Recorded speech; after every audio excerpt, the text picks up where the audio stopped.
Hey guys, so I wanted to start a series where I review books and I kind of tell you the books I like and what I like from the books. So the first book that I review, or I'm going to review, is Viola Davis Finding Me. I'm gonna give this book, if I had to give it a rating, I don't know, maybe a 6 out of 10.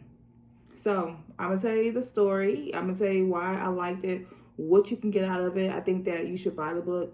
So no matter what I rated, I still think that you guys should take the time out and go buy this book or any books I recommend, because for one, I bought it. You should buy it too. No.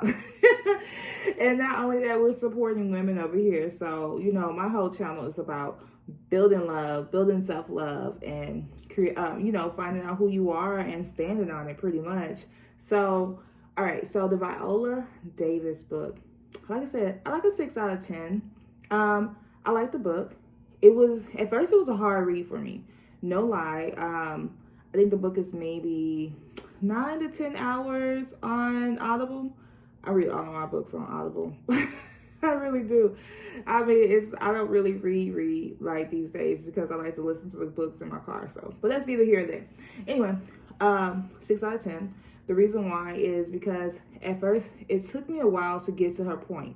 I understand the struggles. I understand what she's gone through, but I think it was such a traumatic time for her that she kind of decided to stay on that for so long. And I kind of hated to have that mindset. Where's the good part?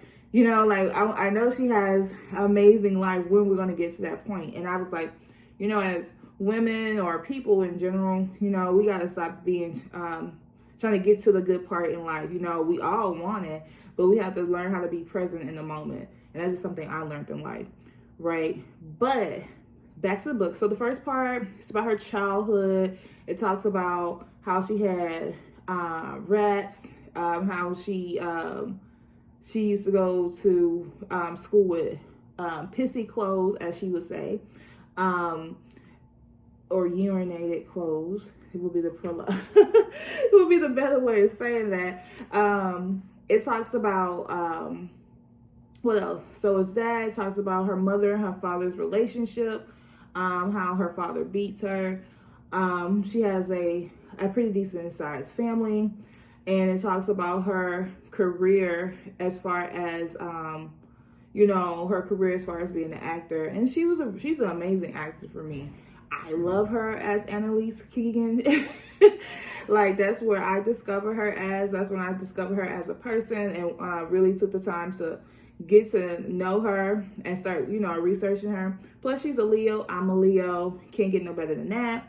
But so the book talks about that. And so we go through her struggles in life as far as, her overcoming her childhood. It also talks about, her just struggles, she never thought she was pretty enough. She always kind of had this thing where it just kept feeling I felt like the book should have been called Overcoming. I mean, it's called Finding Me, and I understand why she calls it Finding Me, because at the end she does find herself. And but I do think that it talks about a lot of things that Black women goes through. Talks about, she mentions that she has fibroids in the book. A lot of Black women have fibroids. When you, if you ask 3 women, a woman in her 40s, you ask 3 of those women, have you had fibroids? 2 out of 3 is going to say yes, right? 2 out of 3 probably take that number and ask 3 more people that has fibroids or have had fibroids. They're going to say, I had my uterus removed, And that's just something that as Black women we struggle with. I do think that I'm an advocate of clean eating. I do know I need to do better. I'm just not saying so much, but I do know I need to do better at times of whatever my eating. But that's a struggle for me. But I do believe that God has given us everything that we needed on this earth to heal, cure us, and we don't really have to focus our energy on. I'm not gonna say don't go to the doctors, but I am gonna say that we don't have to focus a lot of our energy on medicine, as we have the medicine of the earth. That's just me. But anyway, So, but the book was really good though. When you get past that part, you know, the rats, the roaches, her peeing, her trauma. I mean, she held a lot of trauma. Like, she held a lot of trauma. It reminds me of the Sacred Woman book, where Queen Afua talks about holding our trauma in our womb area. That's what I get from her. Like, I could see how she had fibroids because she held that trauma there, which you have to release. You have to release. Anyway, I can go on and on and on.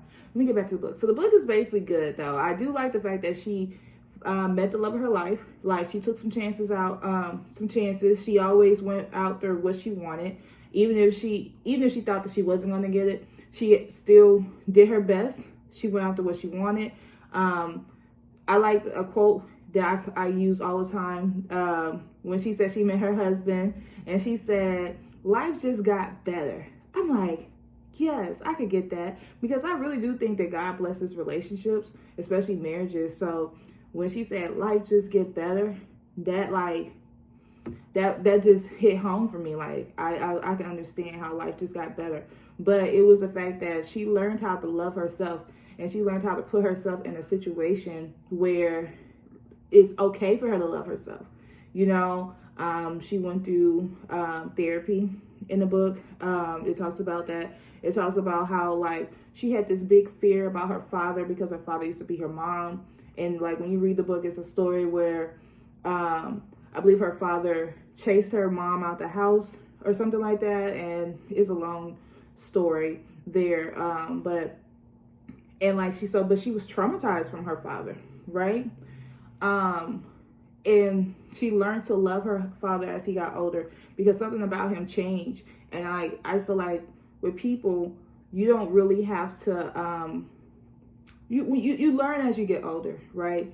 Everybody wants to be young. Everybody wants to be this and that, but the wisdom come as you age. And as he aged, he learns how to be a better version of himself before he died, which is very beautiful, very beautiful. What stood out to me was her courage to keep pushing. Like, she went through it, you know, like I said, it's like a 9-hour book or something.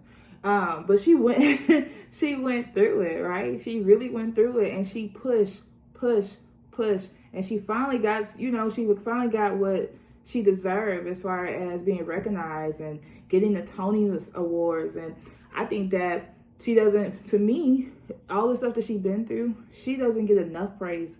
You know, like, we need to say her name, Viola Davis. She is a winner. She is that it girl. Like, the fact that she thought that she didn't feel pretty. Like, it was a point in her life she didn't feel pretty. She didn't feel like, I feel like she didn't feel like she was good enough as the other girls, but she kept pushing. And that's just what stood out to me. Like, she just kept pushing. She never gave up. And we need to hear stories like that, because, I may want to give up or whatever, and reading a story like that, like, that may make me say, hey, like, okay, she did it, I can do it. But I do like that every time in her life that she did try, the good thing about her life is that every time she tried, it worked out. Or that's how the book went. Every time she tried something, it worked out. So that's why I give the book a 6 out of 10, because through her darkness, she ended up finding the light. She ended up finding the life that she deserved. And I like that the fact that she's still growing every day. But it was a great, amazing book. And so I give that book a 6 out of 10. Because it did take a long time to build up, we heard a lot of negative stories. I wish we would have heard a little more positive stories in there. But 6 out of 10 for me.